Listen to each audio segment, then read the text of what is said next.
अस्सलाम वालेकुम। कैसे हैं आप लोग। और आज है 22 चांद की और आज के दिन है कुंडे। तो मैं दिला रही हूँ कुंडों की न्याज।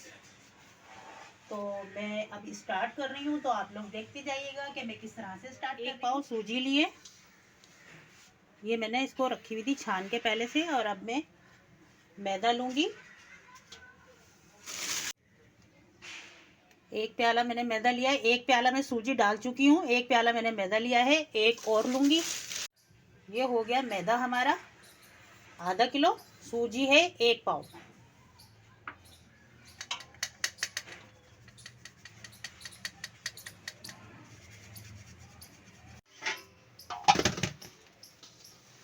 तो ऐसे ही ये जो चीज़ें हो गई हैं, दोनों चीज़ें हो गई हैं 3 पाव के करीब।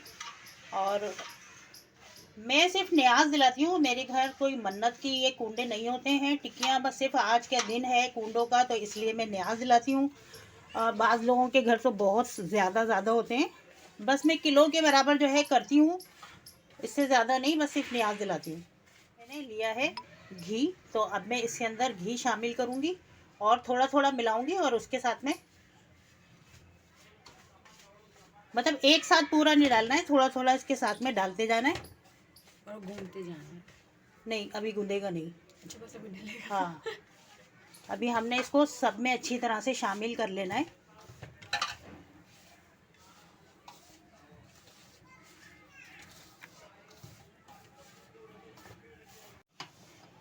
अच्छा जी, तो मैंने घी शामिल कर लिया है इसके अंदर। दिखाने का मकसद ये है कि आप लोग जो है इस तरह से घी डालने के बाद आप देखें तो ये इस तरह से मुट्ठी बन जाएगी और ये बिखरेगी नहीं, तो आप समझ लें कि आपका जो घी इसके अंदर परफेक्ट है।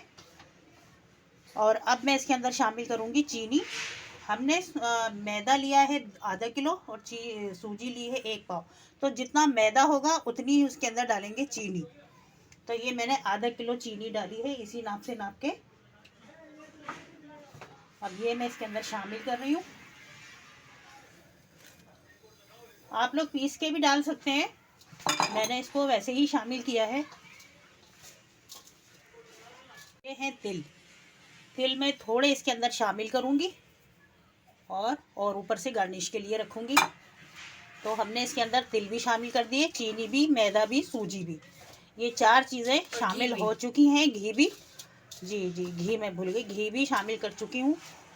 अब इसको हम अब गूंदना शुरू करेंगे। इसके अंदर अभी मैं इलायची कूट के डालूँगी, तो वो भी अभी मैं दिखाती हूँ आपको। अच्छा जी, ये है इलायची कुटी हुई, इसके अंदर वो भी हम लोग अच्छी तरह से मिला लेंगे। अब इसमें सब चीज़ शामिल हो चुकी है, बस अब इसको हमने गूंदना है। और गूंदना है इसको थोड़ा सा ज़रा सख्त, इसको नरम नहीं रखना है। तो जी यहाँ मैंने लिया हुआ है 1 कप दूध हम इसके अंदर थोड़ा थोड़ा शामिल करते जाएंगे और इसको देखते जाएंगे। जितना लगेगा हम लगाएंगे, जो बचेगा वो हम बचा लेंगे।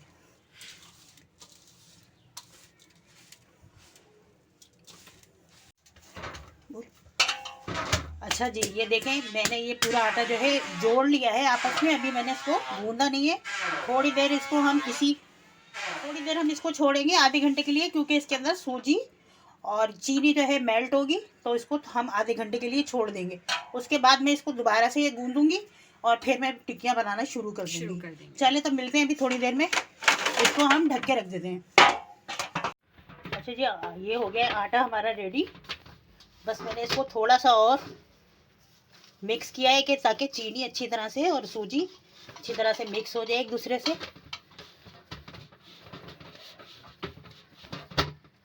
चलो, आटा हो गया है रेडी। और आप ये देखें, इतना ही मतलब इतनी इसकी वो होनी चाहिए, इतना सख्त होना चाहिए, नरम आटा नहीं होना चाहिए।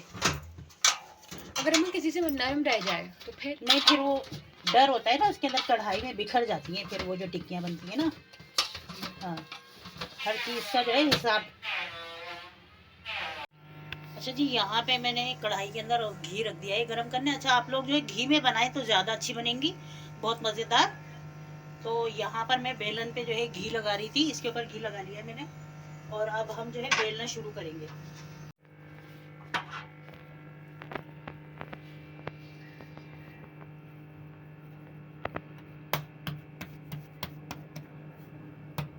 काउंटर को मैंने अच्छी तरह से साफ कर लिया है। सफाई का खास ख्याल रखें, न्याज की चीज़ें होती हैं तो इसमें यह है कि सफाई का ख्याल ज़्यादा होना चाहिए।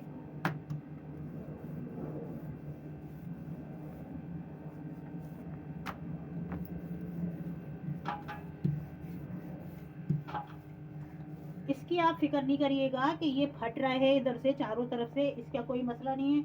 इनको हम कटिंग करके निकालेंगे।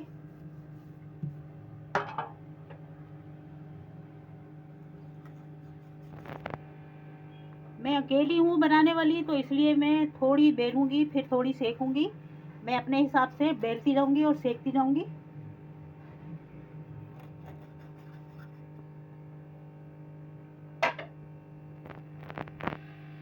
ये देखें, इतना इसको होना चाहिए मोटा।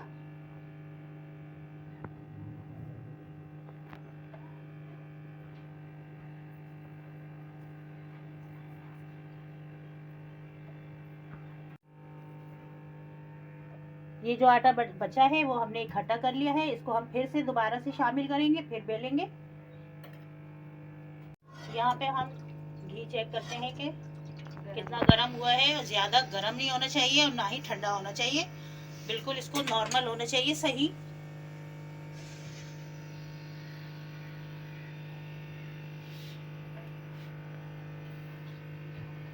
आप इसको चेक करने के लिए डाल रहे हैं।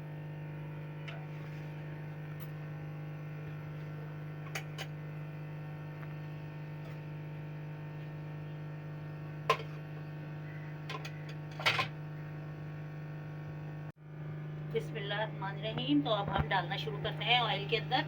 ऑयल हमने चेक कर लिया है, बिल्कुल परफेक्ट है।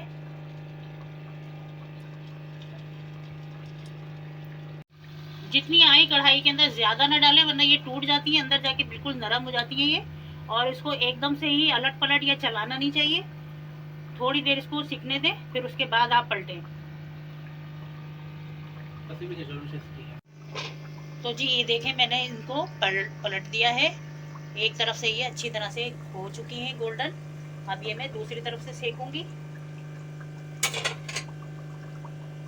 दफ़ा मैंने कहा और आप लोगों को बता देती हूँ, ये इस तरह से मैंने बना के पेड़ा और ये बेल के अब ये गिलास की शेप से जो है कटिंग कर लें। आप लोग कुछ भी ले सकते हैं कटिंग करने के लिए, मैंने इसका नाप बनाया हुआ है। बस इस तरह से आप जो सारी कटिंग करते रहें और बनाते रहें और हल्के हाथ से उसके अंदर घी के अंदर डालते रहें।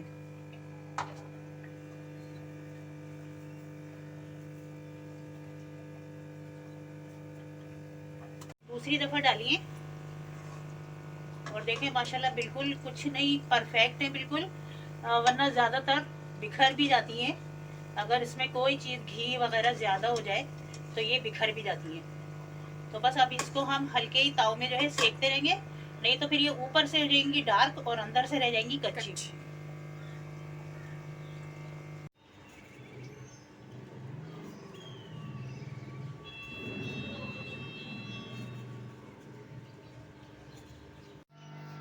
चलो जी, हसीब साहब जो है चेक करने आ गए हैं कि किस तरह की बन रही है ये। तो ये देखें आप कितनी ज़बरदस्त और परफेक्ट टिक्कियाँ बनी हैं। तो अंदर से इस तरह की होती है।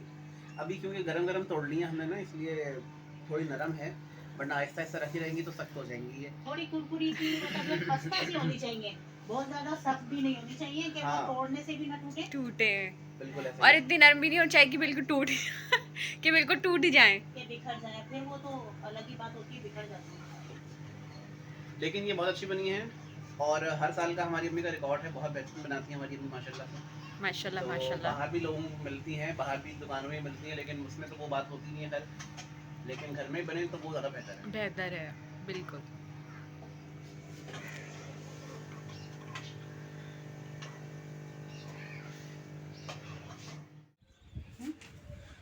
अच्छा जी, तो हो गई ये टिकियाँ रेडी और ये देखें कितनी मज़ेदार और बहुत देखने में भी खूबसूरत लग रही हैं और बहुत मज़ेदार टिकियाँ तैयार हुई हैं। आप लोग को मैंने एक एक चीज़ सही तरीके से समझाई है, आप लोग भी घर में ट्राई कीजिएगा।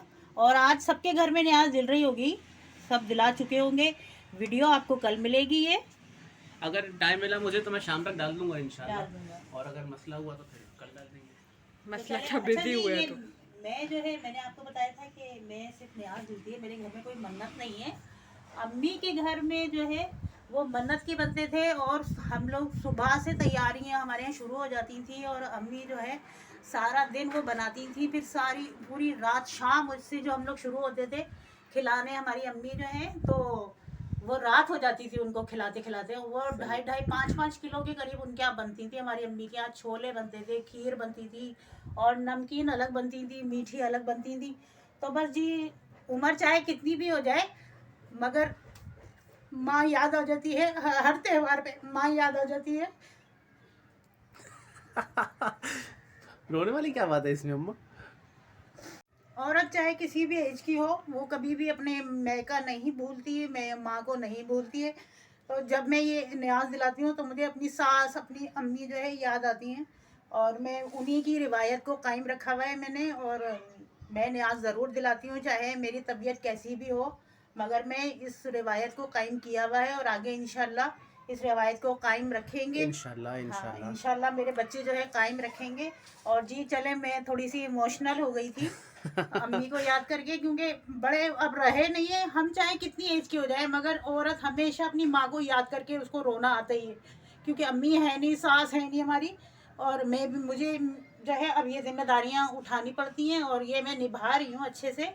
तो चलें फिर मिलेंगे। आप लोगों को भी मैंने इमोशनल, आप लोग ना हो जाइएगा, मैं थोड़ी सी इमोशनल हो गई।